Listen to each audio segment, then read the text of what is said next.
Hey, what's up? Marek here of Indie Traveler. This might be the blobbiest blob backpack that I've reviewed.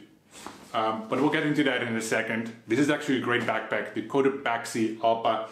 It's recently become back in stock and I thought that would be a great reason to take a fresh look at it. Now I've had this backpack with me on my travels in southern Spain.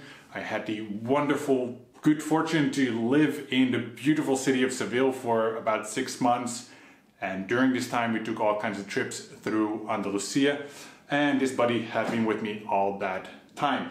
There are several versions of the Allpa. This is the 42 liter. There's also a 35 and a 28. Now the 35 and the 42 are the most similar to each other. So if you're considering getting the 35, for example, you can still watch this video and learn about the features because they'll be almost the same. The first thing you'll definitely notice about Cotopaxi's backpacks and their other gear is the use of bold and bright colors. Now the name Cotopaxi comes from a volcano in Ecuador, so it's all kind of Andean inspired. You've got this wonderful llama logo here as well, and all of the Allpa editions come with a range of different colors that you can choose from. If you think some of these colors are too extreme, there is also a completely black edition. So if you want something a bit more understated, that is also there.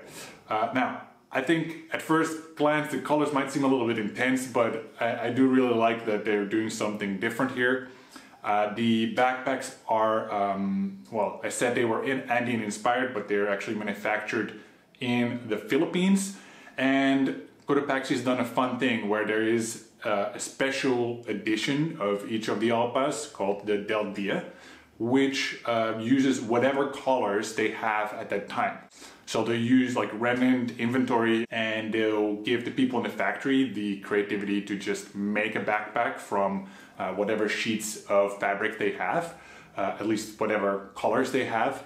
So you can get the Del Dia and be completely surprised by the design that they have. Or you can choose the regular version, and in this case I went for this blue edition with these very bright orange zippers. Alright, we can open this back in two different ways. There is a side zipper here where if you want to grab something quickly you can do it.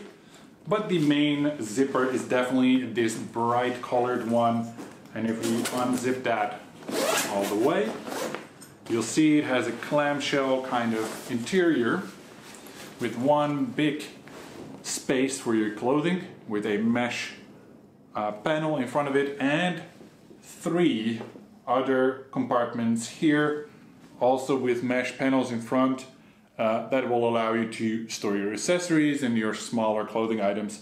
I think it is wonderful that this backpack has this built in.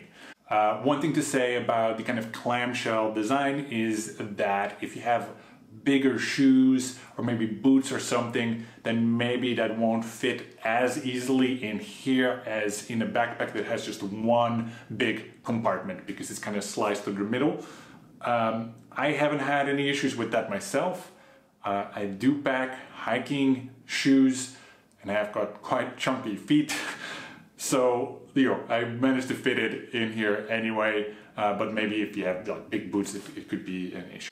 The back panel here is pretty nice and padded. These straps are nice and padded. Here you have load lifter straps, which are very important. If you don't know what these are, they allow you to pull the backpack closer to your back, and that's important for distributing the weight. Some backpacks don't have these, this one does, so it's very important. There is a sternum strap, there we go, and this is adjustable. So you can move this up and down. Of course it's a little bit stiff because you don't want it to move around while you're wearing it. So you can adjust this exactly to where your sternum is, which again is very important for distributing the weight, not just on your shoulders, but the rest of your body. At the bottom here is a waist strap. It's pretty nice, could be a little bit more padded, I suppose. It's a bit hard, but I didn't mind it too much, but it's just a nitpick. So the waist strap is behind the back panel is attached there with Velcro, so you can detach it there and move it up a bit or down a bit. And at first I thought, is that really gonna work with Velcro? But actually, because it's sandwiched between the two panels and it's against your back, it just never moves, so it actually works very well. There's some grab handles here. You can carry it in different ways. Chink, chink. And in case you're wondering, there is a laptop compartment inside. So for all you laptop lovers out there, you can put your laptop in this backpack. As for the materials, everything seems very durable to me. You've got your YKK zippers, you've got 800D polyester interior, and you've got a 1000D polyester TPU coated outer shell, which I think is a love it or hate it element. What I'm referring to is of course this. So it makes sense that there's a thick material here. This is the most exposed part of a backpack. That's where you want your rain resistance to be the highest. You want this to be strong. But it's also a funny material a little bit because, you know, it is kind of like crinkly and blobby. So it has a bit of a waterbed effect where if you press it somewhere here, it'll pop out here a little bit. Don't expect this to look like minimalistically like flat or something like that. This will be crinkly, but that's just part of the look. On the other hand, the advantage of a backpack that's a bit malleable, it also doesn't have an internal frame, by the way, so you know you can shape it a little bit, and I think that's nice for, especially for adventure trips where you want to throw the backpack into the tuk-tuk or onto a boat, or you want to fit it into the overhead compartment, and maybe you're traveling somewhere where, you know, those overhead compartments are filled with boxes and chickens and whatever. You know, you want your backpack that's a little bit flexible. So in that sense, that is a good feature. But yeah, this material, I don't know, I was a bit surprised by it at first, and I got used to it after a while, but it's something a bit different.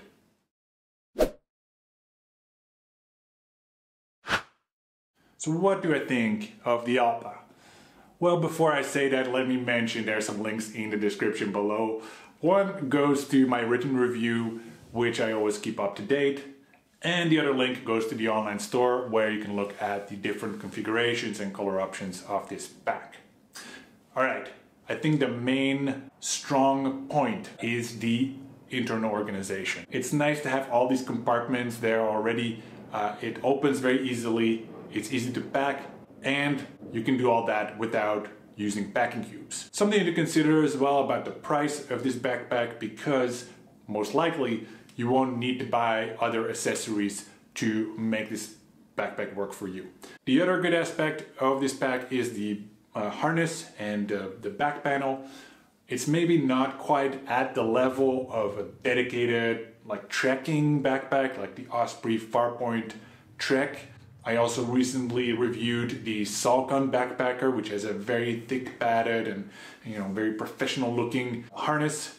This is a little bit more lightweight, but I really enjoyed wearing it, and I really like that you can adjust all of the different aspects of the harness to make it work for you depending on your height.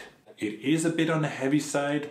At 2 kilograms, it is probably about half a kilo heavier than other backpacks in this category. Maybe that's not an issue generally, but if you're like a min-maxer trying to squeeze every last gram out of your budget airline allowance, then you know that could be a factor that's more important to you.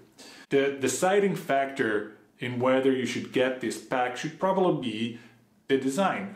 If you love the colors, you love the llama, you love what this brand is doing, then I think it makes for a really great pack.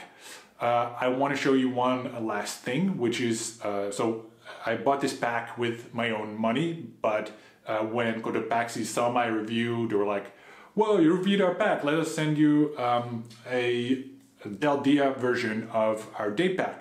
So that's what this is, and this is the Luzon 20 liter. So you can see it has kind of like a patchwork of different fabrics that are used here, which was all up to the person working in the factory. And that's a cool idea, and it's also cool for sustainability because these leftover pieces of fabric basically are getting used. This could work really well as a foldable day pack to put in your Allpa. Like, it folds up pretty well, and you can use this as a secondary backpack while you're traveling. And mainly I wanted to show this because of the Dia concept. Alright, I hope this was interesting and showed you all the features. Let me know if you have any questions. And with that, let me say happy travels and see you in the next video.